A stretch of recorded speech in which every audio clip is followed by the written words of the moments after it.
नमस्कार दोस्तों, गार्गी क्लासेस पर आपका स्वागत है। डेट आज की 15 सितंबर 2022। देख लेते हैं इंडियन एक्सप्रेस की इंपॉर्टेंट न्यूज़ जो अभी हम इस वीडियो में डिस्कस करेंगे। सबसे पहले हम बात करते हैं एक्सप्लेन पेज से। फर्स्ट आर्टिकल है कि हेल्थ अकाउंट में अभी क्या चीज़ एक्सपोज हुई है या फिर ओपन हुई है। देखो, अभी basically national health accounts estimate 2018-19 ये रिलीज हुआ है। ठीक है, इसमें हेल्थ पे कितना क्या खर्चा किया गया है गवर्नमेंट के द्वारा ओवरऑल, वो हम समझेंगे। ठीक है, सबसे पहले इस रिपोर्ट को समझने से पहले ही हमारे पास में कुछ स्टार्ट्स हैं, उनको समझते हैं। 2014-15 से लेकर के 2018-19 का ये डेटा दिया हुआ है। इसमें सबसे पहले हम देखते हैं कि जीडीपी के परसेंट के हिसाब से अगर देखें तो कितना हेल्थ एक्सपेंडिचर रहा। देखो, 2014-15 में कितना था, 3.9, फिर घट के 3.8, फिर 3.8 मेंटेन रहा, फिर 3.3, फिर 3.2%। इसका मतलब आप क्या कह सकते हो कि मोर और लेस कंसिस्टेंट डिक्लाइन है, पर इतना ज़्यादा डिक्लाइन नहीं है जो एब्रप्ट बोला जाए। कह सकते हैं ना, डिक्लाइन जो है वो किस वजह से हो रहा है, कैसा हो रहा है, ग्रेजुअल। ठीक है, पहला पॉइंट। दूसरा, गवर्नमेंट जो है वो कितना खर्चा कर रही है हेल्थ एक्सपेंडिचर भी। ये तो टोटल हेल्थ एक्सपेंडिचर, इसमें तो सब आ गए, प्राइवेट एक्सपेंडिचर भी आ गया, गवर्नमेंट एक्सपेंडिचर, एनजीओ, सब मिला करके आ गया। टोटल जीडीपी का इतना परसेंट जा रहा है। अब हम बात करते हैं कि गवर्नमेंट जो है वो कितना खर्च कर रही है जीडीपी का, हेल्थ एक्सपेंडिचर जीडीपी के कंपैरिजन में। तो 1.13 से राइज हुआ 1.18, फिर 1.2, फिर 1.35, फिर थोड़ा सा डाउन गया 1.28% ऑफ जीडीपी। तो ये ट्रेंड आप देख सकते हो कि पहले तो राइज हुआ, फिर थोड़ा सा डिक्लाइन कर गया। तो ये आपको ध्यान रखना है। फिर आ जाओ आउट ऑफ पॉकेट एक्सपेंडिचर, कि हाँ टोटल एक्सपेंडिचर कितना हो रहा है। फॉर एग्जांपल, हम जाएं हॉस्पिटल किसी को ट्रीट करवाने के लिए, तो हमारे पास में पहले ही से कितना अमाउंट हमारे पॉकेट में है और कितना हमें जुगाड़ करना पड़ रहा है, उधार लेकर के खर्च करना पड़ रहा है, क्योंकि ट्रीटमेंट तो हमें लेना है। तो वो जो है आउट ऑफ पॉकेट एक्सपेंडिचर, ये 2014-15 से रिड्यूस होता हुआ दिखाई दे रहा है लगातार। 62.6 से 6.6, 60.6, 58.7, फिर 48.8, फिर 48.2% तक आ गया। दैट मीन्स डिक्लाइन चल रहा है, इसमें कहीं पर भी कोई ऊपर नहीं गया, डिक्लाइन ही हुआ है, जो कि एक अच्छी बात है कि आउट ऑफ पॉकेट एक्सपेंडिचर जो है वो रिड्यूस हुआ है। पर उसमें कारण भी देखेंगे क्यों है, वो पूरा एनालिसिस बाद में देखेंगे। फिर बात आती है कि गवर्नमेंट हेल्थ एक्सपेंडिचर कितना है टोटल एक्सपेंडिचर में से। मतलब ये टोटल हेल्थ एक्सपेंडिचर जो हो रहा है ना, ठीक है, पूरी देश में जितना खर्चा हो रहा है हेल्थ पे, उसका गवर्नमेंट कितना खर्च कर रही है। ये तो हमने जीडीपी का देखा था ऊपर, तो अब उस पूरे खर्चे का देखें तो आप देखो 2014-15 में गवर्नमेंट का कंट्रीब्यूशन हुआ करता था 29%, वो बढ़ करके 30.6, फिर बढ़ करके 32.4, फिर 48.8, फिर अब 2018-19 में थोड़ा सा कम हुआ थोड़ा सा क्या मतलब बहुत ही कम हुआ 40.6%। ओवरऑल अगर देखा जाए तो 2014-15 के कंपैरिजन में पहले तो राइज हुआ है गवर्नमेंट का कंट्रीब्यूशन और फिर डिक्लाइन कर गया। अब आ जाओ सोशल सिक्योरिटी एक्सपेंडिचर, जैसे प्रधानमंत्री जन आरोग्य योजना, आरएसबीवाई या स्टेट की कोई स्कीम चल रही है, ओवरऑल उसमें देखा जाए तो उसमें कितना खर्चा करती है गवर्नमेंट। तो जितना खर्चा हो रहा है इंश्योरेंस में, इनमें सब में, सोशल सिक्योरिटी एक्सपेंडिचर में, वो आप देखो 5.7% से राइज हुआ है 6.3, 7.3, 9, 9.6%। इसका मतलब सोशल सिक्योरिटी एक्सपेंडिचर जो है वो राइज हुआ है। फिर आ जाओ प्राइवेट हेल्थ इंश्योरेंस एक्सपेंडिचर, उसकी बात करें तो प्राइवेट हेल्थ इंश्योरेंस एक्सपेंडिचर जो है, इसका मतलब जितना टोटल खर्चा हुआ, ठीक है, बीमारियों पर या हेल्थ केयर को लेकर के, उसका कितना परसेंट जो है प्राइवेट हेल्थ इंश्योरेंस क्लेम करके हुआ है। तो वो देखो 3.7% से राइज हुआ है 4.2, 4.7, 5.8, 6.6। इसका मतलब प्राइवेट हेल्थ इंश्योरेंस अच्छे से क्लेम हो रहा है। अच्छे का मतलब हो गया थोड़ा सा राइज है, बिल्कुल बढ़िया तो कैसे बोल सकते हैं, कम है अभी भी, क्योंकि आउट ऑफ पॉकेट एक्सपेंडिचर कितना चल रहा है अभी भी 48.2%, जो कि कम नहीं होता है। अब आ जाओ करंट हेल्थ एक्सपेंडिचर कितना है टोटल जो हेल्थ पे एक्सपेंडिचर होता है। अब ये करंट हेल्थ एक्सपेंडिचर क्या होता है, हर साल में कितना पैसा ऐसे खर्च होता है। जैसे एक तो करंट अकाउंट और कैपिटल अकाउंट आपको अगर पता है तो ये चीज़ एकदम क्लियर हो जाएगी आसानी से। कैपिटल अकाउंट में आप इन्वेस्टमेंट की बात करते हो, उस इन्वेस्टमेंट वाले खर्चे को हटा दो, फिर बचा हुआ जो भी खर्चा है ना हेल्थ का, वो करंट हेल्थ एक्सपेंडिचर हो जाएगा। इन्वेस्टमेंट में क्या जाता है, मान लो कोई हॉस्पिटल की बिल्डिंग बनी है, या कोई लेबोरेटरी स्टैब्लिश की गई है, या कोई मशीन खरीदी गई है हॉस्पिटल के लिए, तो वो कैपिटल इन्वेस्टमेंट होता है, वो कैपिटल एक्सपेंडिचर है।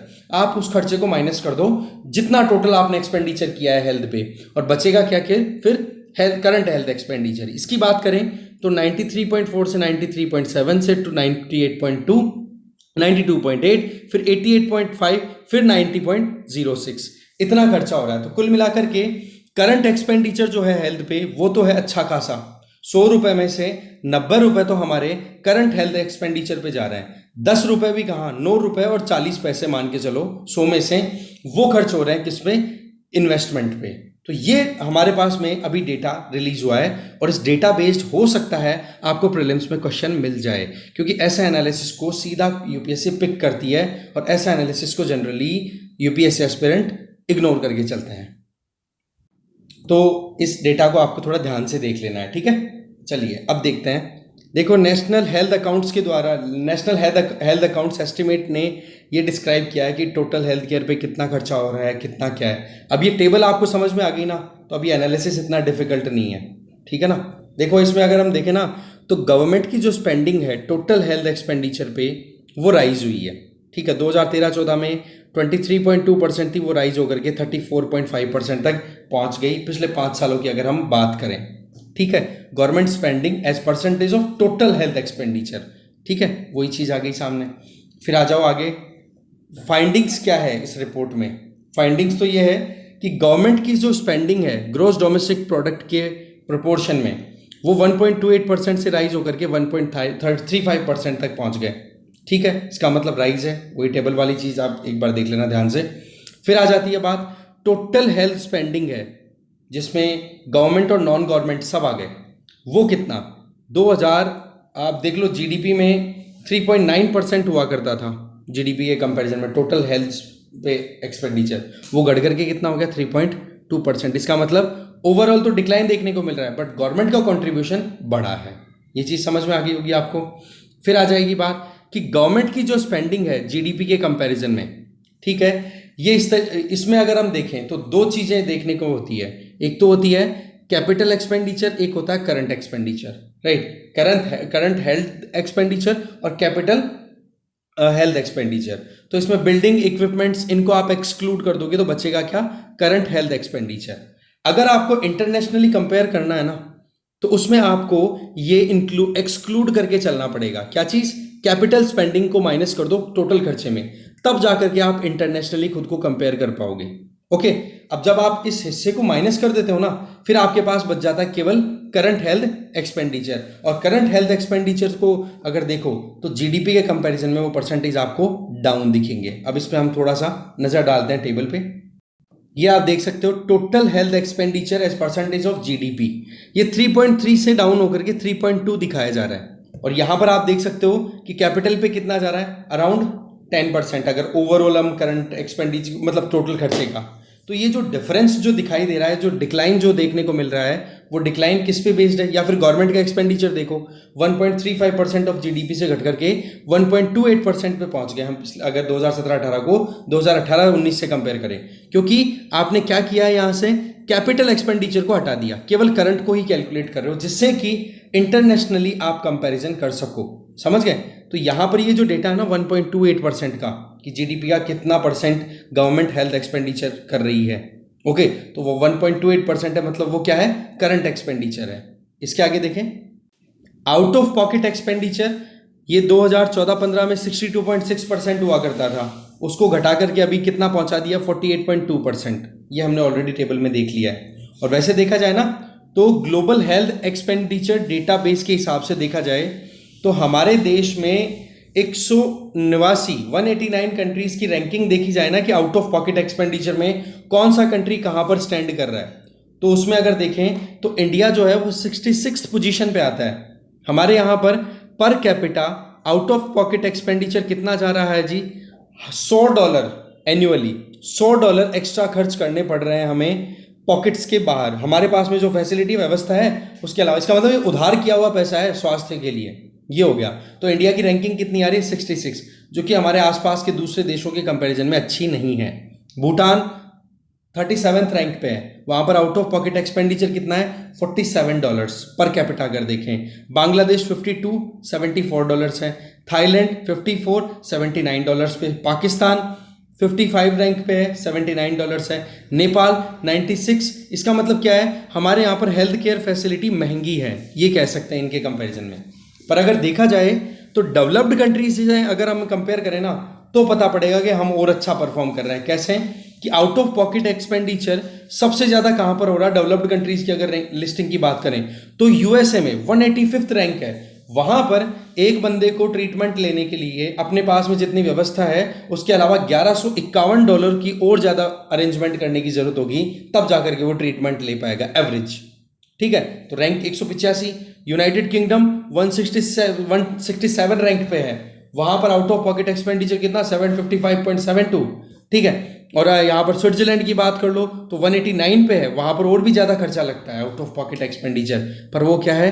प्रॉस्पर कंट्रीज है, ठीक है ना, वहां पर कुछ ना कुछ तरीके से कॉम्पनसेशन उनको मिल जाता है, और उनका जो सैलरी है ना वो इतनी ज़्यादा हाई होती है कि उनको ये प्रॉब्लम हैंडल करने में नहीं आती है, और पॉपुलेशन लोड इतना ज़्यादा है नहीं। पर फिर भी इस पॉइंट ऑफ व्यू से देखें तो हम हमारे आसपास के देशों से तो कहीं ना कहीं मुश्किलों में दिखाई पड़ रहे हैं। अब एक्सपर्ट्स का ये कहना है कि आउट ऑफ पॉकेट एक्सपेंडिचर जो कि 62% पे था वो 48% तक डिक्लाइन करके आ गया है। तो इसके पीछे कारण क्या है? क्या गवर्नमेंट पैसा ज़्यादा खर्च कर रही है? इंडिया की अगर हम बात करें तो इसका जवाब है जी नहीं। आउट ऑफ पॉकेट एक्सपेंडिचर इसलिए कम हो गया क्योंकि अब बहुत कम लोग जो हैं वो हेल्थ केयर का फ़ायदा उठा रहे हैं। वो हॉस्पिटल पे जाने की बजाय घर पे ट्रीटमेंट करने की कोशिश करते हैं, और इस वजह से क्योंकि उनको पता है कि भाई खर्चा बहुत ज़्यादा लगेगा, और ये सच भी है। ठीक है, तो उस केस में क्या होता है कि हमारे यहाँ पर हेल्थ इकोसिस्टम में इतनी ज़्यादा डिस्ट्रेस है कि नॉर्मली हर कोई बीमारी को चेकअप करवाने के नाम पे हॉस्पिटल की तरफ जाना ही पसंद नहीं करता, और वो जो पसंद नहीं करने की वजह से ही खर्चा कम होने लग गया। जब आप हॉस्पिटल ही नहीं गए, बिल ही नहीं बना, तो आउट ऑफ पॉकेट एक्सपेंडिचर कहाँ से कैलकुलेट होगा जी? तो इस वजह से बोले डिक्लाइन देखने को मिल रहा है आउट ऑफ पॉकेट एक्सपेंडिचर की अगर इंडिया में बात करें। नॉर्मल टर्म्स में अगर देखा जाए ना तो आउट ऑफ पॉकेट एक्सपेंडिचर जब डिक्लाइन करता है तो इसका कॉम्प्लीमेंट कौन करता है? गवर्नमेंट स्पेंडिंग राइज होती है तब लोगों के पॉकेट पे लोड कम जाता है।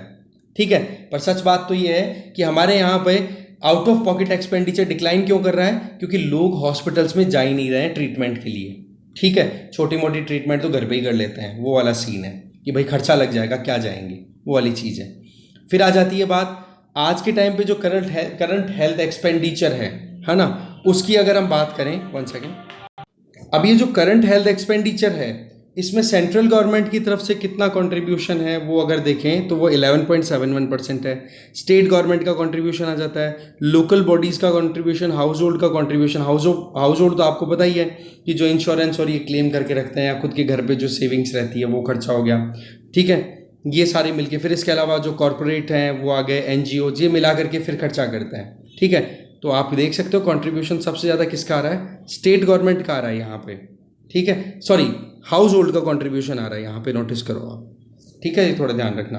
तो हाउस होल्ड का कंट्रीब्यूशन ज़्यादा आ रहा है, गवर्नमेंट का कंट्रीब्यूशन कम है, तो हाउस होल्ड क्या करता है? मजबूरन उधार लेना, ये सारे काम करने पड़ते हैं, वही आउट ऑफ पॉकेट एक्सपेंडिचर में कन्वर्ट हो जाता है।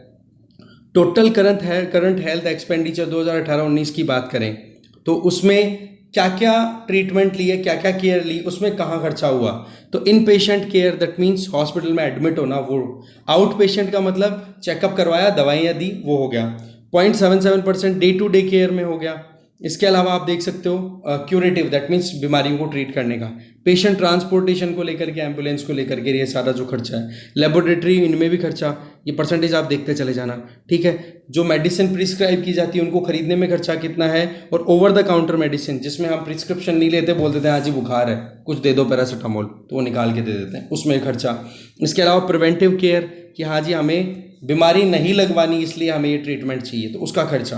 तो ये परसेंटेज आप डिवाइड कर दो कि पैसा कहाँ कहाँ खर्च हुआ, और ऊपर वाला प्रोविजन था वो क्या था? पैसा कौन कौन खर्च करता है। ठीक है ना, ये था पूरा ओवरऑल। आगे चलें। नेक्स्ट है अन्ना बाऊ के बारे में हम पढ़ेंगे। इनके ऊपर रशियन रेवोल्यूशन का क्या इम्पैक्ट रहा, यहाँ पर आप देख सकते हो। फेमस मराठी पोइट, ठीक है, बाबूराव बागुल, ठीक है, जिनको साथे नाम से भी फेम मिली हुई है। जानते हैं क्या है पूरा मुद्दा? माजरा कुछ ऐसा है कि जो महाराष्ट्र के डेप्यूटी चीफ मिनिस्टर हैं देवेंद्र फडणवीस जी, वो देखो मॉस्को गए हुए हैं अभी, तो उन्होंने एक स्टैचू अनवील किया है, लोक शाहिर बलाडीर, दैट मीन्स एक इंडिविजुअल जो कि अपनी लोक कथाओं के बारे में बोल बोल करके लिख लिख करके बताता है दुनिया को। नाम अनाबाऊ साथे। और आप देखो ये इनॉग्रेशन जो है स्टैचू का कहाँ पर, all Russia state library for foreign literature Moscow में, ठीक है। अब देखा जाए तो ये अनाबाऊ साथे जो थे ये basically communist party of India के मेंबर थे, ठीक है। और रशियन रेवोल्यूशन का इन पे बहुत असर था। 1917 की जो अक्टूबर रेवोल्यूशन हुई थी व्लादिमीर लेनिन की लीडरशिप में, उनका इन पे पूरा असर था, ठीक है। इन्होंने बहुत सारी बुक्स लिखी हैं जो रशिया में भी रशियन मतलब रेवोल्यूशन का भी इन्फ्लुएंस है, और इंडिया की जो बुक्स थी उनको रशियन लैंग्वेज में भी ट्रांसलेट इन्होंने किया, ठीक है ना। तो ऐसे देखा जाए तो सतारा के एक गांव से बिलोंग करते हैं, फिर उसके बाद मुंबई तक पहुंचने की जर्नी। तुकाराम बाऊराव साथे, फिर इनका नाम अनाबाऊ साथे नाम हो जाता है। जन्म हुआ दलित फैमिली में 1920 के टाइम पे महाराष्ट्र के वाटेगांव विलेज में जो सतारा डिस्ट्रिक्ट में पड़ता है। फिर इनका मुंबई जाना हो जाता है, और वहाँ पर आप देखो मुंबई में इन्होंने जो वर्कर्स की स्ट्राइक थी उसमें पार्टिसिपेट किया। उस स्ट्राइक को लीड किया था लाल बटवा मिल वर्कर यूनियन ने, ठीक है। उसी के अंडर में इन्होंने फर्स्ट टाइम स्ट्राइक में पार्टिसिपेट किया 1934 में। फिर इनके बाद में आप देखो कि ये जो शुरुआती जो दिन मतलब इनका जो टाइम जैसे जैसे बीता, तो उसके बाद में मटुंगा लेबर कैंप, ठीक है, उसमें उन्होंने ज्वाइन कर लिया, और वहाँ पर इनका नाम पड़ गया था आरबी मोरे, ठीक है। मतलब आरबी मोरे के बारे में इनको पता पड़ा, आरबी मोरे इनका नाम नहीं पड़ा, मतलब आरबी मोरे के बारे में इनका पता पड़ा, जो कि डॉक्टर बी आर अम्बेडकर के एसोसिएट थे। तो इनसे अब बी आर अम्बेडकर और आरबी मोरे से भी लिंक होने लग गया। फिर आप देखो इन्होंने फेमस चावदर लेक सत्याग्रह जो माहड़ में हुआ था, ठीक है, वहां पर भी पार्टिसिपेशन दिया था अपना, ठीक है, चावदर लेक के पास में। अब यहाँ पर मुद्दा क्या था कि जो दलित कम्युनिटी के जो लोग थे उनको पढ़ने से रोका जा रहा था, ठीक है। तो उस चीज़ के लिए डिमांड के लिए इन्होंने अपनी आवाज़ उठाई थी, ठीक है। तो बी आर अम्बेडकर के भी नॉन हो गए, आर बी मोरे जो कि बी आर अम्बेडकर के एसोसिएट थे, और फिर उनके अटैचमेंट में कौन, कनेक्शन में कौन आ गए, अनाबाऊ साथे। फिर बात हम करते हैं इन्होंने क्या क्या बुक्स लिखी, क्या किया इन्होंने, ठीक है। तो आप देखो इन्होंने फर्स्ट जो पॉइंट थी वो लिखी थी the menace of mosquitoes inside a labour camp, इस थीम पे इन्होंने बुक लिखी थी। फिर इन्होंने एक दलित युवक संघ भी बनाया जो कि एक कल्चरल ग्रुप था, ओके। साइमल्टेनियसली इन्होंने अपनी जो कविताएं थी वो भी लिखनी शुरू कर दी। काम क्या था, वर्कर्स की तरफ से जो प्रोटेस्ट होना था वो, ठीक है। तो कम्युनिस्ट आइडियोलॉजी तो डेफिनेटली हो ही गई, वर्कर्स के पॉइंट ऑफ व्यू से इन्होंने सोचा। फिर आगे अगर देखा जाए तो आप देखो कि प्रोग्रेसिव राइटर्स एसोसिएशन ये स्टैब्लिश की जाती है, ठीक है। और उसमें आप देखो नेशनल लेवल और रशियन वर्क्स को इनको एक साथ ला करके उन्होंने अपने बुक्स लिखी। अब रशिया में भी Maxim Gorky, Anton Chekhov, Leo Tolstoy, Ivan Turgenev, इनसे बहुत कुछ इन्होंने सीखा और इनके द्वारा लिखी हुई बुक्स को मराठी में ट्रांसलेट भी किया, ठीक है। साथ में आप देखो साथी जो हैं इन्होंने भी अपनी बुक्स जो हैं वो बहुत इस तरीके से लिखी जो कि फिर बाद में आप देखोगे कि लोगों ने स्ट्रीट प्ले करके फिर बाद में नाटक और ये करके लोगों तक एक्सप्रेस किया, ठीक है। इन्होंने अपनी फर्स्ट बैलेट, दैट मीन्स अपनी जो स्टोरी टेलिंग का जो कॉन्सेप्ट है वो फर्स्ट टाइम स्टार्ट किया था कहाँ से, स्पेनिश पोवाडा नाम की बुक से, ठीक है। इसके अलावा देखा जाए मास अपील, लोगों को किस तरीके साथ में लिया इन्होंने, देखो इनकी बहुत सारी बुक्स हैं जैसे कि अकेलची गोस्ता, इसके अलावा स्टेलिन ग्राडाचा पोवाडा, ठीक है, ये मराठी में हो गई सारी, ठीक है। माजी मैना गवावार राहिली, जग बादल गलूनी गाँव, इस तरीके की ये बुक्स इन्होंने लिखी, ठीक है। इनमें से 6 नॉवेल्स की आप बात करो तो उनको उन फिल्म्स में भी ट्रांसलेशन हुआ 6 नॉवेल्स का, और कुछ हैं वो दूसरी लैंग्वेजेस इंक्लूडिंग रशियन में भी इनकी बुक्स का ट्रांसलेशन हुआ। इनकी एक बुक है बंगालची हक मतलब बंगाल्स कॉल, ये बंगाल फैमिन के ऊपर इन्होंने बुक लिखी थी, 1943 का जो बंगाल फैमिन आया था उस पर, ठीक है। फिर इसको बंगाली में भी ट्रांसलेट करवाया गया था। फिर इसको बाद में प्रेजेंट किया गया था लंदन रॉयल थिएटर में, ठीक है, लोगों को बताना कि भाई कैसे ब्रिटिश राज ने इस तरीके की प्रॉब्लम क्रिएट की है इंडिया में। साथ में साथे ने अपना जो सबसे फेमस नॉवेल था जिसका नाम है यहाँ पर देख लो फकीरा, ये डेडिकेट किया था डॉक्टर अंबेडकर को। ओके, 1943 में इन्होंने, आप क्या कहोगे कि Indian people's theatre association establish करने में अपना पार्टिसिपेशन दिया था और नेशनल प्रेसिडेंट बन गए थे इंडियन नेशनल थिएटर एसोसिएशन के 1949 में। रशियन कनेक्शन, सीधी सी बात है, जब कम्युनिस्ट पार्टी स्टैब्लिश हुई थी और वो सारी चीज़ें, इंडियन कम्युनिस्ट पार्टी जो थी उससे रिलेटेड तो थी और रशियन रेवोल्यूशन से ही उनका उससे इन्फ्लुएंस आया था, तो इसलिए रशियन कनेक्शन भी वहीं से सेट होता है। ठीक है, मराठी पोइट जो थे, ठीक है, मराठी पोइट, अगर फेमस मराठी पोइट बाबूराव बागुल की बात करें तो साथी को क्या बोलते थे, मैक्सिम गोर्की ऑफ महाराष्ट्र। अब मैक्सिम गोर्की कौन थे, यहाँ पर आप देख सकते हो, मैक्सिम गोर्की रशियन राइटर। तो इस तरीके से महाराष्ट्र में इनको इस तरीके से रिकॉग्निशन मिला। ठीक है, इनका इंस्पिरेशन कौन था, गोर्की का जो नॉवल था मदर, वो एक इंपॉर्टेंट इंस्पिरेशन था। उस बुक को पढ़ करके इन्होंने अपनी जर्नी स्टार्ट की थी। रशियन रेवोल्यूशन तो बता ही दिया मैंने आपको। इसके अलावा रशिया में भी इन्होंने 1961 में ट्रैवल किया था, तो उसके बाद में भी अपना एक ट्रैवलॉग लिखा कि हाँ मेरी कैसी यात्रा रही रशिया की, और उस बुक का नाम क्या दे दिया, माझा रशियाचा प्रवास, माई ट्रैवल टू रशिया। ठीक है, और उन्होंने वर्कर्स के बारे में, इनके बारे में बताया कि कहाँ का, और वर्कर्स ने भी इन्फ्लुएंस किया, रशियन वर्कर्स ने, कि भाई आप जो है वो रशिया को विजिट करो और हमारी स्लम्स को भी देखो कि हम कैसी परिस्थितियों में रह रहे हैं। तो ये है इनका बैकग्राउंड। ठीक है, तो थोड़ा इनके बारे में ध्यान रख लेना भाई, क्या पता यूपीएससी पूछ ले क्वेश्चन। फिर देखो इंडिया जो है under 17 FIFA world cup, women's world cup जो है वो होस्ट करने वाला है 11 अक्टूबर से 30 अक्टूबर के बीच में। और ये कब फाइनल हुआ है, जब आपको पता है कि all India federation, football federation पे जो सैंक्शंस लगे हुए थे उनको हटाने के लिए आईफा में रिकॉन्स्टिट्यूट किया गया, चेंजेस लाए गए, तब जा कर के फीफा ने ये ब्रीफिंग दी है कि भाई चलो ठीक है कि अब हम ये जो है under 17 women's FIFA world cup जो है वो ऑर्गेनाइज करेंगे इंडिया में। ये एक पॉइंट है। नेक्स्ट है फ्रांस की फॉरेन अफेयर मिनिस्टर कैथरीन कोलोना जो है वो इंडिया की विजिट पे आई, तो उनकी बातचीत जो हुई है वो हम देख लें, इंपॉर्टेंट आउटकम्स क्या क्या हैं वो देखते हैं। सबसे पहला, partnership for Indo Pacific and rule based international order, इस पे इंडिया और फ्रांस दोनों के दोनों साथ में हैं। ठीक है।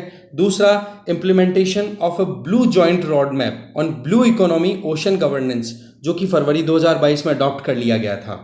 ब्लू इकोनॉमी का मतलब ओशन से रिलेटेड जो भी इकोनॉमिक एक्टिविटीज होती हैं, और ओशन गवर्नेंस मतलब जो भी इंटरनेशनल रूल्स एंड रेगुलेशंस है उनको फॉलो करते हुए इंटरनेशनल लेन ऑफ कम्युनिकेशन को यूज करना।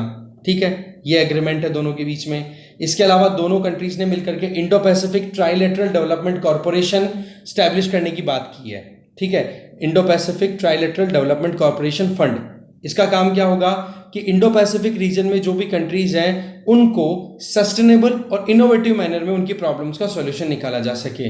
अब सवाल यह है कि इंडिया और फ्रांस के अलावा तीसरा कौन सा कंट्री है जिससे कि ट्राइलेटरल बोला जा रहा है, उसमें आ गया कौन, ऑस्ट्रेलिया। India, France, Australia. ठीक है, और इसके अलावा कोलोना जो फॉरेन अफेयर मिनिस्टर है फ्रांस की, उन्होंने रीटरेट किया, दोबारा से ये बात बोली है कि हम 20,000 के लगभग इंडियन स्टूडेंट्स को वेलकम कर रहे हैं 2025 तक, जो कि हमारे यहाँ फ्रांस में आकर के पढ़ाई करने वाले हैं। तो ये एक कोलैबोरेशन का पॉइंट और है। इसके अलावा देखा जाए तो इंडिया और फ्रांस जो है वो देखो स्ट्रेटेजिक पार्टनर्स हैं। डिफेंस की बात कर लो, सिक्योरिटी की बात कर लो, ये प्रायोरिटी एरियाज हैं। ठीक है, जब से चाइना ने चैलेंज करना शुरू किया है ना चारों तरफ इंडो पैसिफिक रीजन में, इंडिया को, इनको, ताइवान को, इन सबको, तब से आप देखो दिल्ली और पेरिस के बीच में एक कॉमन ग्राउंड बना है चाइना, जिसकी वजह से और ज़्यादा कन्वर्जेंस आ रही है। और ये चीज़ तो देखो चाइना ने खुद ने तैयार की है। ये तो एक्सपर्ट्स का बार बार ये भी कहना है कि कॉड जो है उसका रिवाइवल का कारण ही चाइना है, नहीं तो कॉड आया था 2006-07 के लगभग, अगर उस टाइम की बात करें। वो कब, जब इंडियन ओशन में सुनामी आई थी, सुनामी के बाद में जो एक रिकंस्ट्रक्शन का काम जो चल रहा था इंडियन ओशन में, उसके लिए चाइना को काउंटर करने का तो कोई आइडिया ही नहीं था। पर जब 2017 में रिवाइवल जो मिला कॉड को, फिर वो चाइना सेंट्रिक हो गया और चाइना ने खुद ने अपनी एग्रेशन दिखा करके ये ट्रिगर दे दिया।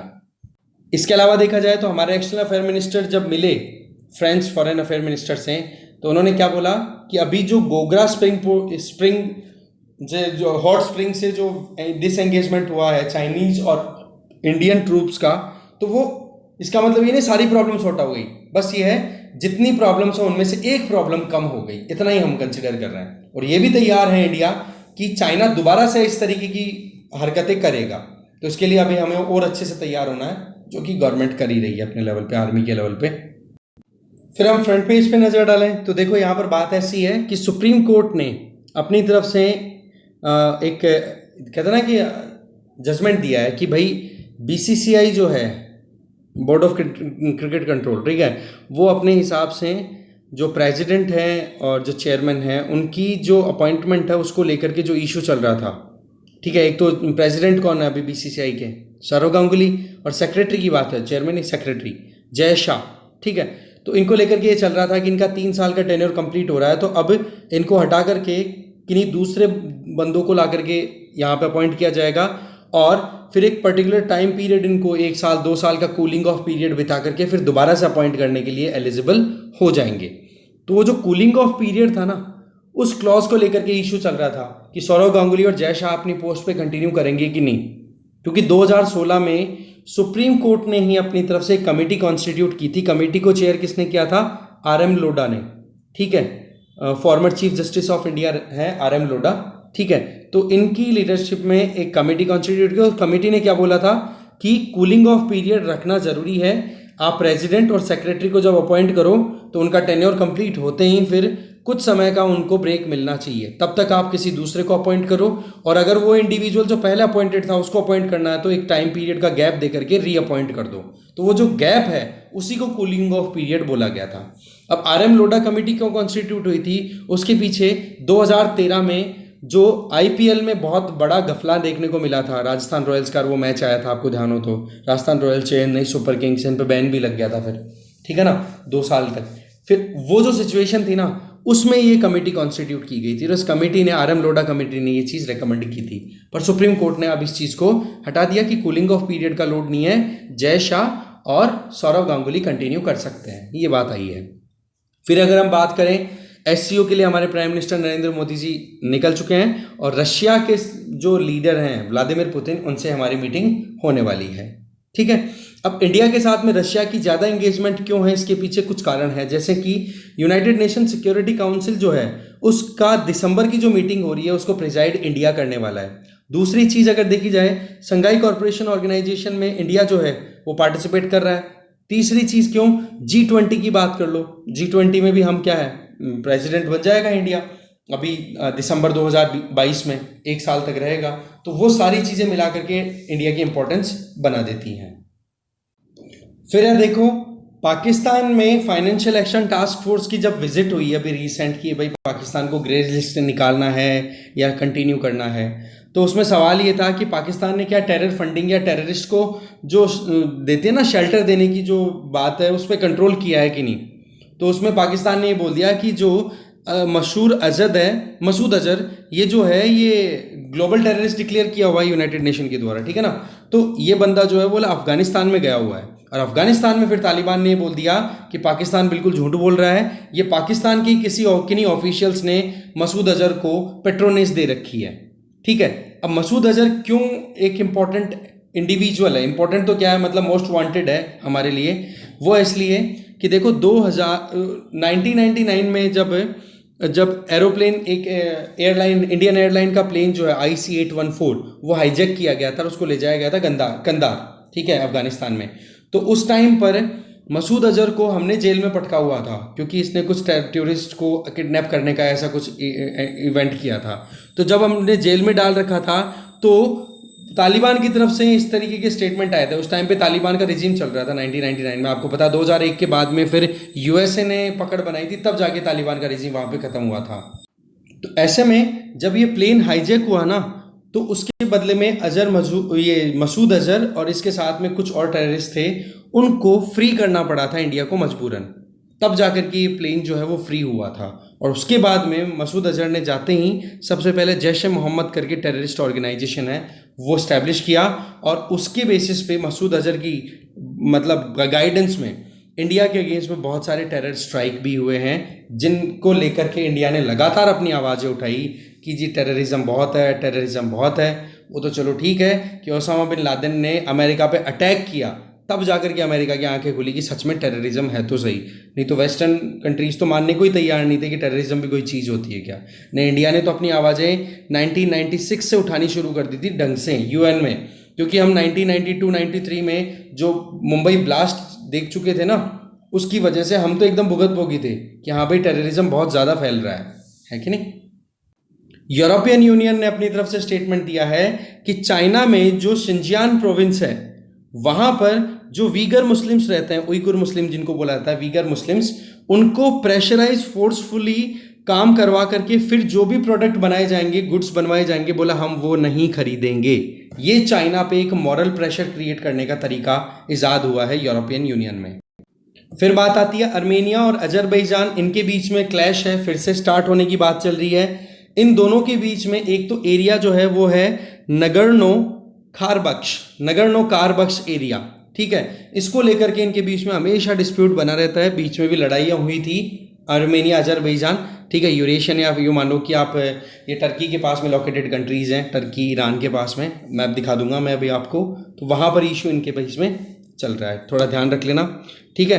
तो इसमें अर्मेनिया के 2 डिस्ट्रिक्ट्स हैं, काल बाजार और एक है लचिन, ये 2 डिस्ट्रिक्ट्स हैं जहाँ पे लड़ाई का मतलब सेंसिटिविटीज़ बहुत ज़्यादा है। इसके अलावा इधर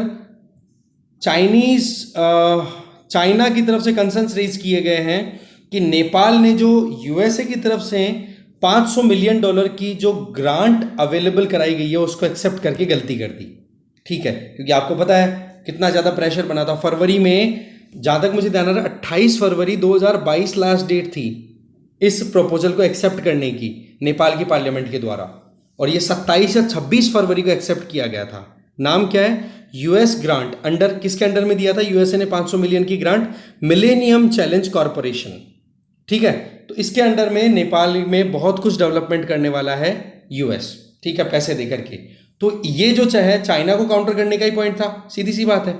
तो ये जो चीज़ है इसको लेकर के चाइना बड़ा कंसर्न है, तो ये ध्यान रख लेना भाई, millennium challenge corporation, Nepal, US, इनका। ओके, आगे चलते हैं। इकोनॉमी पेज पे कुछ खास नहीं है, बस एक न्यूज़ छोटी सी है, वो ये कि यूरोपियन यूनियन में गूगल के खिलाफ में एंटी ट्रस्ट केस चल रहा था। यूरोपियन यूनियन का जो टॉप कोर्ट है, ठीक है, वहाँ पर उस कोर्ट ने क्या वर्डिक्ट दिया है कि गूगल ने बहुत सारे कॉम्प्रोमाइज़ेस किए हैं, मतलब एक होता ना कि जो कॉन्फिडेंस होना चाहिए एक कंपनी पे, उस कॉन्फिडेंस को ख़त्म किया है गूगल ने।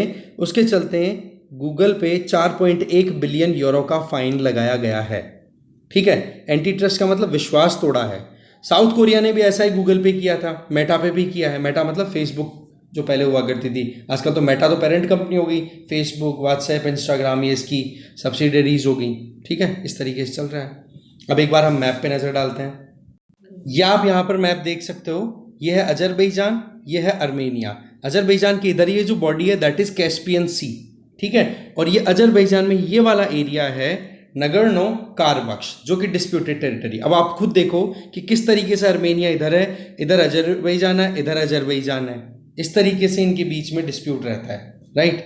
आप खुद देख लो कहाँ पर अजरबैजान ने अपनी ज़मीन पकड़ रखी है इधर, तो डिस्प्यूट तो डेफिनेटली होने वाला ही है। इसको लेकर, इन चीज़ों को, इन एरियाज़ को लेकर के लड़ाई चलती रहती है इनके बीच। चलो, इस वीडियो में इतना ही था। Thank you very much.